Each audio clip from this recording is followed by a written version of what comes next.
June 8, 1924. Two climbers are spotted high on Everest's northeast ridge, going strong for the top. Then they vanish into cloud and into history. For 100 years, no one has proven whether George Mallory and Sandy Irvine reached the summit 29 years before Edmund Hillary. Then in September 2024, a melting glacier surrendered a boot with a foot still inside, 7,000 feet from where Irvine disappeared. The camera that could rewrite mountaineering history remains entombed in ice. And this is only the first of Everest's unsolved mysteries. On a mountain holding over 300 dead, some answers are locked in the glacier, and some may have already vanished forever. At 4 a.m. on June 8, 1924, George Mallory and Andrew Sandy Irvine left Camp 6, perched high on Everest's northeast ridge. They carried 3 spare oxygen cylinders, a small tent, and a vest pocket Kodak camera, intended to capture the first summit photograph. Their path wound through the yellow band, past the first step, and toward the daunting limestone barrier of the second step at 8,600 meters. Beyond that, the third step and the summit ridge loomed, battered by wind and shifting cloud. At 12:50 p.m., Noel Odell, the expedition's geologist, stood on the North Col scanning the heights. In a fleeting break in the clouds, he spotted 2 figures moving with considerable alacrity on the ridge, either on the second step or just beyond it. That brief sighting, recorded in his diary, has sparked debate for generations. If Odell saw them above the second step, Mallory and Irvine were tantalizingly close to the summit. If not, the most formidable obstacles still blocked their way. Modern analysis of Odell's vantage point and the ridge's contours shows that the second step would have been visible, but the third step's overhang would have blocked his view higher up. Satellite imagery and LiDAR mapping suggest he could have glimpsed the climbers just past the second step, where the ridge narrows and the summit seems almost within reach. Yet Odell's recollections shifted over time, sometimes placing the men higher, sometimes lower, never with absolute certainty. The second step itself remains the heart of the mystery. In 1924, it was a sheer rock wall, not the ladder-assisted climb of today. Tests with period equipment show a skilled climber might have managed it in 8 to 10 minutes, if the oxygen held out. Mallory's notes from earlier climbs called it the most difficult obstacle yet. No easier route has ever been found. Mallory's body was discovered in 1999, far below the ridge, with a fractured skull and snow goggles in his pocket. Forensic details, goggles off, head injury, missing ice axe, suggest a fall during a night descent. The camera, which could have answered everything, was missing. Its fate remains unknown, lost somewhere in the chaos of ice and stone. A fleeting sighting, a body far from the summit, a camera lost to time. Did Mallory and Irvine reach the top? Or did they fall just short of history? On Everest, certainty is as thin as the air. In September 2024, a National Geographic expedition led by Jimmy Chin uncovered a boot on the central Rongbuk Glacier, its leather warped by decades of ice and sun. Inside, a wool sock carried a red-stitched name, a C. Irvine. The find landed 100 years after Andrew Sandy Irvine vanished high on Everest, and for the first time, physical evidence seemed to surface from the mountain's frozen silence. Chin described the moment he lifted the sock and saw Irvine's name as haunting, like the mountain was finally giving up part of its secret. The boot's style matched the hobnailed high ankle gear issued to the 1924 British team, a detail confirmed by archival photos and the Oxford University archives.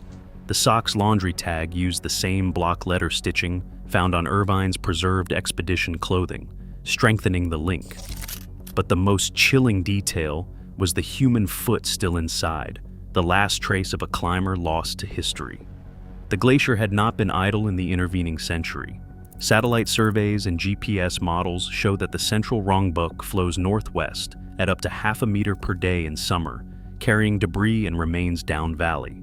Over 100 years, the boot traveled more than 7,000 feet from where Mallory and Irvine were last seen, its journey mapped by glaciologists using Landsat and Sentinel imagery. A similar drift had exposed a sealed 1924 oxygen bottle in 1993, offering a precedent for how Everest's ice can preserve and then reveal the relics of tragedy. Chain of custody became paramount the moment the boot was found. The China-Tibet Mountaineering Association cataloged the artifact, arranging for its transfer to the Institute of Glaciology in Beijing under strict refrigeration. Every step, from field recovery to laboratory storage, was documented to international standards, ensuring that the evidence would withstand scrutiny and, if possible, provide answers. For the Irvine family, the find was deeply personal. Julie Summers, Irvine's great-niece, called it something close to closure, yet the question of identity still hung in the air. DNA testing was set in motion. Mitochondrial samples from living relatives would be compared to tissue preserved in the boot. The forensic plan called for next-generation sequencing, targeting short fragments most likely to survive a century in the cold. The process would be painstaking, requiring clean rooms, contamination controls, and independent replication at a second lab. Even with modern science, certainty is not guaranteed. Ancient DNA is fragile, often overwhelmed by microbial contamination or degraded beyond recognition. A match could finally confirm Irvine's fate, but a negative result would not erase the circumstantial weight of the evidence. The boot, the sock, the glacier's relentless flow. As climate change thins the ice, more secrets may surface, but for now, the mountain keeps its silence. Chin's words linger. You feel the weight of history in your hands. It's humbling, and it's not over yet. For a century, the missing vest pocket Kodak has remained Everest's most tantalizing secret. If Mallory or Irvine reached the summit, the camera's undeveloped film could hold the answer. Yet, despite decades of searching, the mountain has yielded nothing. No brass casing, no glass lens, no frozen negatives. The odds of survival for such a delicate artifact are slim, but the possibility keeps drawing climbers and historians back. Mark Fisher, Kodak's archivist, has studied the technical details of Mallory's camera. The Kodak No. 4, a spring-loaded folding model, weighed just over 200 grams. Its brass and leather body was built for rugged conditions, while the film, a silver halide emulsion on cellulose nitrate, was known for its resilience in cold, though not for withstanding crushing pressure or endless freeze-thaw cycles. Fisher notes that, theoretically, a camera sealed in Everest's ice could preserve images for decades. The extreme cold halts chemical decay, and the dry air slows the breakdown of the emulsion. But Everest's glaciers are anything but gentle. Compression, fracturing, and the grinding of rock and ice can shatter glass and warp metal. The film itself, stable in deep freeze, grows brittle with age. Expedition logs from 1999 to 2010 reveal a series of increasingly sophisticated searches. Teams brought ground-penetrating radar, metal detectors, and scent-tracking dogs to the likely fall line below the second step. Each season, searchers mapped debris fields, flagged possible anomalies, and dug into crevasses. In 2004, Jake Norton's team swept a grid below the ridge, logging every metallic signal, but found only fragments of climbing hardware and a rusted oxygen regulator. By 2010, glaciologists had modeled the glacier's flow, predicting that any object dropped above 8,200 meters could travel nearly a kilometer down valley in less than 20 years. The camera, if it survived, could lie anywhere along this shifting path, buried, crushed, or waiting to surface in a future melt. Kodak's laboratory tests offer a faint hope. Silver halide negatives exposed to minus 40 degrees Celsius for decades have produced ghostly images when thawed and developed. But Everest is no laboratory. Glaciologists now estimate less than 5% chance that the camera, or any usable film, remains intact after 100 years. Yet the mountain's history urges patience. In 1993, a sealed oxygen bottle from 1924 surfaced on the central Rongbuk Glacier, carried thousands of feet from its last known location. The recent discovery of Irvine's boot, exposed by the glacier's retreat, has renewed hope. As climate change accelerates the melt, the ice that swallowed so many secrets may finally give them back. For now, the search continues, guided by maps, memory, and the stubborn possibility that Everest's greatest mystery still waits, frozen in the shadows. A body in green Koflok boots lies curled in a shallow limestone alcove at 8,500 meters, just off the main northeast ridge route. Climbers have passed this spot for decades, sometimes pausing, sometimes averting their eyes. The body's face is hidden by an icy hood, its limbs drawn up as if bracing against the wind. No marker, no plaque, only the boots, bright green against the gray stone, and a legend that has circled the world: green boots. The first known photograph dates to 1991. A British documentary team, led by John Murray, captured the silhouette in a series of high-contrast negatives. The boots, the jacket, a tangle of climbing gear, these details became reference points for every climber who later stumbled upon the site. By 1997, Green Boots was more than a grim landmark. He was a riddle, his identity debated in base camps and climbing forums from Kathmandu to London. The most widely accepted story points to Sewang Paljor, a 28-year-old officer in India's Indo-Tibetan Border Police. Paljor disappeared during the infamous 1996 storm, last heard from in a radio call at 3:45 p.m. as he and his teammates attempted the summit from the north. When the storm cleared, only Paljor's body was found in the cave. The green boots matched his issued gear, and for years the attribution went unchallenged. But the facts are not so clear. In 1997, P.M. Das, deputy leader of the Indian team, submitted a formal statement to the Ministry of Youth Affairs and Sports. Das insisted the body was not Paljor, but Dorje Morup, another Indian climber seen immobilized near the first step by a Japanese team. According to Das, a Sherpa guide reported seeing Paljor alive elsewhere on the ridge, away from the cave. No forensic analysis, no DNA, no dental records, just memories and conflicting reports, all filtered through the chaos of altitude and storm. Japanese expedition logs from 1996 and 1997 add another layer. Climbers described a body in green boots near the second step, but later analysis suggests these were separate sightings of the same corpse, shifted by wind or avalanche. The uncertainty deepens. Was the body moved by natural forces, or are there two green boots on the mountain, both unclaimed? In 2014, a Chinese team relocated the remains to a more sheltered spot, logging GPS coordinates and submitting a report to the China-Tibet Mountaineering Association. For 3 years, the body vanished from climbers' view, only to reappear in 2017 after a rockfall. The boots were there, now battered and faded, but the mystery endured. No family has stepped forward to claim green boots. No official identification has ever been made. The mountain keeps its secrets.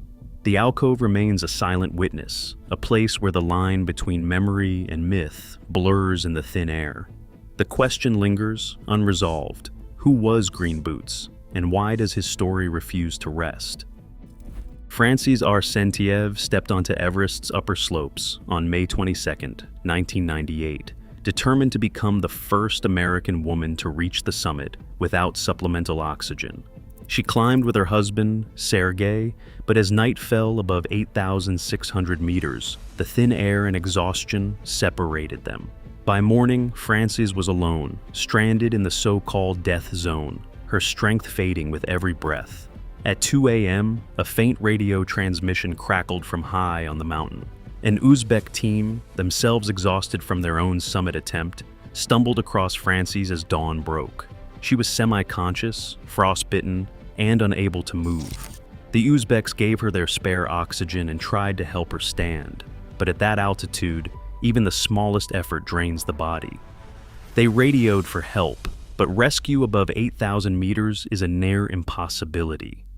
After hours of struggle, the Uzbek climbers, barely able to save themselves, were forced to descend, leaving Francys tethered to the fixed ropes, exposed to the wind and cold. That evening, Sergei Arsentiev was spotted by another climber, still climbing upward, clutching medicine and oxygen in a desperate attempt to reach his wife. He never returned. Sergei's body was found the following year, lower on the mountain, evidence of a fatal fall during his solo rescue attempt. The next morning, Ian Woodall and Kathy O'Dowd, two climbers from a South African-British team, came upon Francys. She was still alive, but barely. They abandoned their own summit bid to try to save her, but the altitude would not allow it. Every attempt to move her left them gasping for air, hands numb, legs shaking. They were forced to make the same impossible decision as the Uzbeks. Francys died in sight of the summit, clipped to the rope, her final hours witnessed by those who could do little more than offer comfort.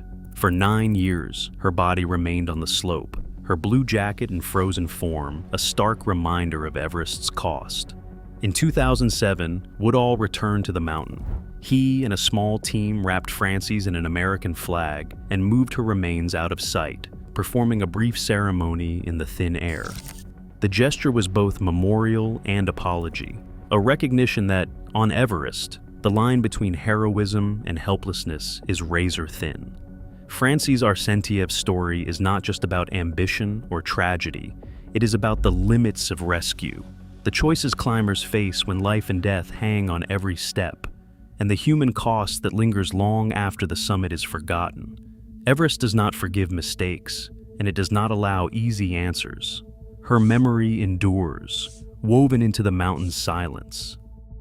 The Hillary Step, a 12-meter wall of rock perched at 8,790 meters, has long stood as the final true obstacle before Everest's summit. For decades, climbers described it as a bottleneck, a place where ropes tangled, queues formed, and the difference between success and disaster could be measured in minutes. But in April 2015, a 7.8 magnitude earthquake shook the mountain, setting off rumors that the step had changed or even vanished. The first post-quake climbing season in 2016 brought no clear answers. Deep snow and wind scoured the upper slopes, obscuring the familiar outline of the step. On May 20th, Sherpa Kami Rita, already a veteran of over 20 Everest summits, stood where the step should have been. He reported, "It's not the same. The rock is gone. Now it is only a steep slope." British guide Kenton Cool, climbing that same spring, echoed the observation. "You just walk up snow. The technical crux is missing." Their words spread quickly through base camp, fueling debate among guides, climbers, and officials. Nepal's government, eager to preserve the mythic challenge of Everest and wary of fueling safety concerns, issued statements insisting the step remained unchanged. Yet, independent climbers brought back photographs. Before 2015, the step appeared as a jagged block, forcing a vertical scramble. After, images showed a smooth, angled slope of snow and broken stone. Lakpa Rangdu's side-by-side shots from 2013 and 2017 revealed the difference with stark clarity. In 2019, Kami Rita summited again, now holding the record for most Everest ascents. He described the new route as faster, but more dangerous. The snow ramp, he explained, was unstable, prone to avalanches and rockfall, especially late in the day. "It is easier to climb, but not safer," he warned. Other guides, including Garrett Madison and Ben Jones, confirmed the altered terrain and the unpredictable conditions it brought. By 2020, LiDAR surveys and drone imagery mapped the summit ridge in detail. The scans confirmed what climbers had been saying. The original Hillary Step, as it was known to generations, had collapsed. The earthquake had shattered the limestone, and the step was now a memory, replaced by a shifting slope of snow and debris. For climbers, the loss of the step is more than a change in difficulty. It is a break in the continuity of Everest's story, a geological mystery layered atop the mountain's human ones. The debate lingers in every camp. Is the mountain less dangerous or simply different? And what will the next season reveal, as snow and wind continue to reshape the world's highest frontier? In 1889, on the slopes below Everest, British surveyor Lawrence Waddell recorded the first Western tale of a mysterious footprint. Local porters called the creature behind it Mi To Kong Mi. By the time the world's press got hold of the story, the name had changed: the Abominable Snowman. Decades later, in 1951, Eric Shipton's expedition captured a photograph that would ignite imaginations everywhere. A massive, human-like print in the snow of the Menlung Glacier, nearly a foot long, with splayed toes and a deep heel. The image, preserved in the archives of the Royal Geographical Society, became the gold standard for Yeti evidence. Sherpa climbers and villagers told stories of encounters with a powerful, elusive being, sometimes a threat, sometimes a guardian. The Yeti entered Himalayan folklore as both a warning and a symbol of the mountain's untamable spirit. But the pursuit of proof did not end with stories and photographs. In 2017, a team of geneticists led by Charlotte Lindqvist set out to test the legend with science. They gathered hair, bone, and scat samples from monasteries and private collections across Nepal and Tibet, relics that monks and mountaineers had preserved for generations, each said to be from the elusive creature. Using next-generation sequencing, the team compared mitochondrial DNA from these samples to a global database of mammals. The results were stark. Every supposed Yeti sample matched known species. Most were Himalayan brown bear, some were Tibetan blue bear, and a few belonged to domestic animals. The famous Shipton print, re-examined by zoologist Daniel Taylor, was likely the overlapping tracks of a bear and a smaller animal, distorted by melting snow. Yet the legend persists, refusing to be buried by science or skepticism. Reinhold Messner, the first person to climb Everest without supplemental oxygen, spent years searching for the Yeti after a supposed encounter in Tibet. His verdict was blunt. The Yeti is a monster created in people's heads from reality. The Yeti will never die. Messner's words echo the divide at Everest's heart, where ancient belief and modern evidence meet. For the Sherpa, the Yeti remains a spirit woven into the landscape, an explanation for the inexplicable, a warning not to trespass too boldly. For scientists, the footprints and relics are part of the region's rich biodiversity, misread through the lens of fear and wonder. The mountain keeps both truths alive. On Everest, myth and biology run side by side, each shaping how climbers and locals understand the high, haunted slopes. The Yeti endures, not just as a question of species or legend, but as a reminder that some mysteries are as much about the limits of knowledge as they are about what might still be waiting, just out of sight. Frank Smythe, alone. Above 8,000 meters in 1933, paused to share his last biscuit. He reached into his pocket, broke the treat in half, and offered it to an invisible companion. Only later did he realize no one was there. Smythe's diary described the presence as so tangible, he felt watched, accompanied by a silent partner in the thin air. 4 decades later, during the 1975 British expedition, Dougal Haston and Doug Scott bivouacked through a deadly night on the south summit. They survived frostbite and exhaustion, but both reported a third figure, unseen, yet felt, guiding them through the darkness. In 2004, Sherpa Pemba Dorje recounted shadowy hands reaching for him near the bodies frozen on Everest slopes. These stories echo across generations, climbers at the edge of survival, certain they are not alone. For years, such encounters were filed under myth or madness, dismissed as tricks of the mind. But the mountain's death zone, where oxygen levels plunge to a third of sea level, alters brain chemistry in ways science is only beginning to map. High-altitude cerebral hypoxia starves the brain of oxygen, disrupting the boundary between reality and hallucination. In a 2012 study, neuroscientist Olaf Blanke recreated the experience in a laboratory. Using controlled hypobaric chambers, he exposed climbers to simulated Everest altitudes. 68% reported the unmistakable sensation of a presence, sometimes benevolent, sometimes menacing. Blank's research traced the phenomenon to the temporoparietal junction, a region of the brain that constructs our sense of self. Under extreme stress, the mind can project a double, a phantom companion whose footsteps crunch in the snow, whose voice whispers encouragement or warning.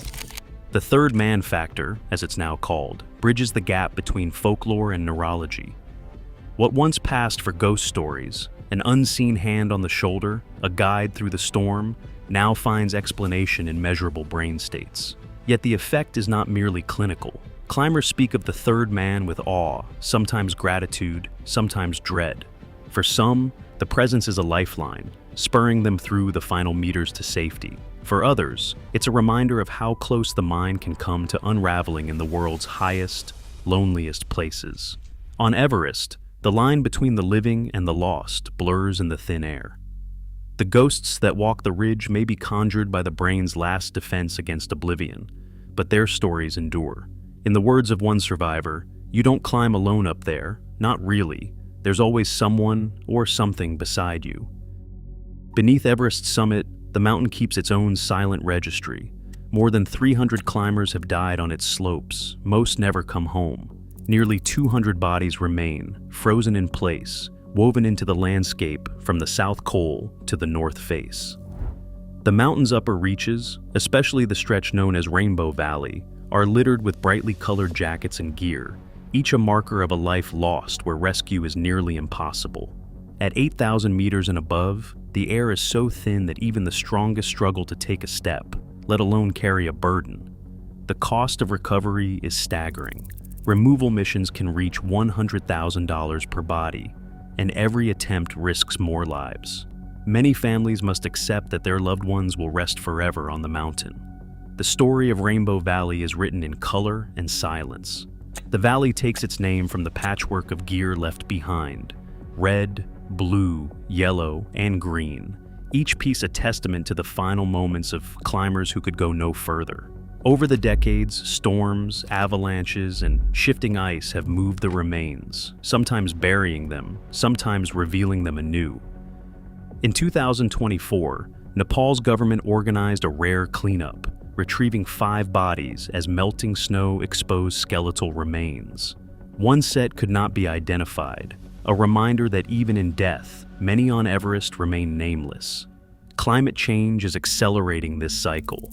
The central Rongbuk Glacier, once a slow-moving river of ice, now thins by nearly 15 centimeters each year. As the glacier retreats, artifacts and bodies once locked deep inside begin to surface. In the past decade, climbers have found old oxygen bottles, fragments of tents, and even the remains of expeditions lost to history. The 1993 appearance of a sealed 1924 oxygen bottle foreshadowed the 2024 discovery of Irvine's boot, objects thought lost forever, drawn back into the light by the mountain's shifting skin. The economics of Everest's graveyard are as grim as the landscape. Most climbers who perish above 8,000 meters are left where they fall.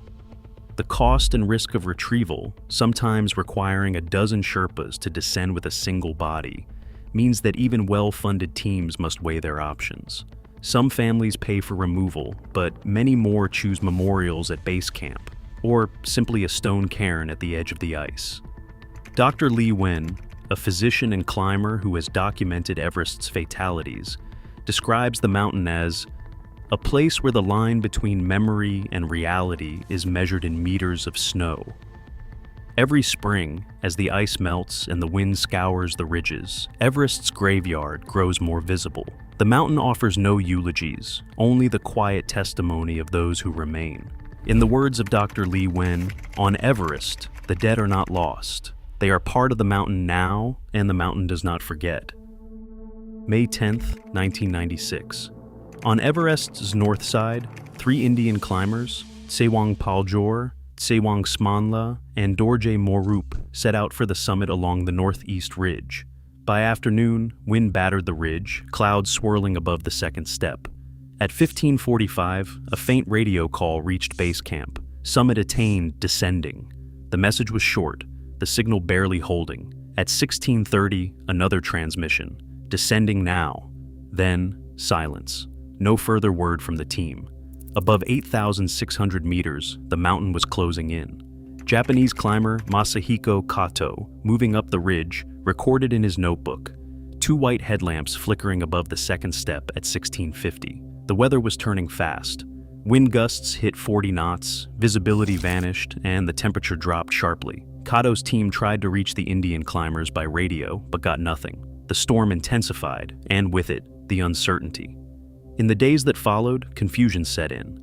The Indian team's support at lower camps waited for news that never arrived. When the clouds finally cleared, searchers found only fragments: a body in green boots in a limestone alcove at 8,500 meters, another further up, and the third missing entirely. The green boots became a landmark, but the identities blurred. Official reports from the Indo-Tibetan Border Police listed Paljor, Smanla, and Morup as lost, but the location and identity of each body remained in dispute. Discrepancies multiplied. P.M. Das, deputy leader of the Indian expedition, insisted the body in the cave was Dorje Morup, not Paljor.